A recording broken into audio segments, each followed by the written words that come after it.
I mean, if you think about it, if you're holding a knife bag, if you're carrying a knife bag, you want to make sure if you dig in to a knife bag, and God forbid you dig in, you don't want your knives to be facing upwards.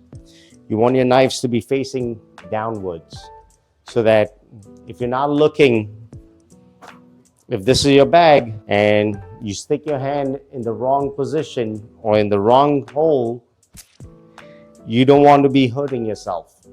So, I've been using this knife bag for 5+ years, and I honestly love it.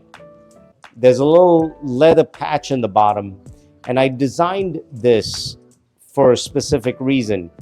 I wanted to make sure that if you're putting your bare knife in here, that it doesn't rip through the bottom of the bag. Hence, I put a little leather patch in the bottom. I wanted to make sure it was sturdy enough, so when I'm riding my motorcycle, I don't have knives flying everywhere.